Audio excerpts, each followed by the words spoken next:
Bonjour, bienvenue à tous dans ce nouveau rendez-vous Histo consacré aux problèmes alimentaires pendant la Seconde Guerre mondiale. Dès la fin de l'année 1940, les restrictions et les pénuries ont touché la population française. Les réquisitions allemandes, très importantes, vont priver la France d'une grande partie de ses ressources, ce qui constitue la cause principale des difficultés de ravitaillement. Le rationnement va entrer en vigueur à partir de septembre 1940 par la mise en place de cartes individuelles d'alimentation avec des coupons et des tickets de rationnement, qui va permettre l'achat de quantités déterminées de denrées alimentaires.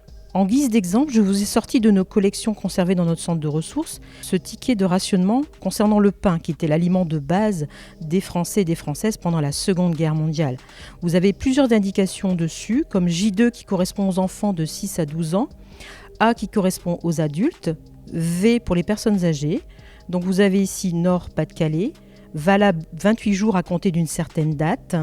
Et ensuite, ici, ces 100 grammes de pain pouvaient être échangés contre 75 grammes de farine. Donc dans les cases, vous avez la quantité en fait, qui était disponible pour la population. D'autres cartes, hormis celle du pain, étaient également en cours, telles que les pommes de terre, mais également viande, charcuterie, fromage, matière grasse, sucre, café ou pâtes. Alors j'ai parlé de café en sachant que on peut remplacer ce café s'il n'était plus trouvable par des ersatz, c'est-à-dire des produits de substitution tels que par exemple la chicorée que vous avez ici ou l'orge grillée.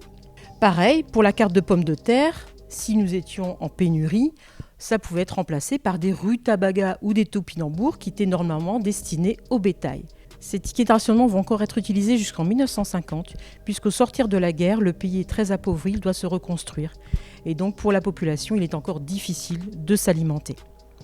Nous nous retrouvons le mois prochain pour la deuxième partie de ce rendez-vous Histo, consacré aux produits non alimentaires. Merci.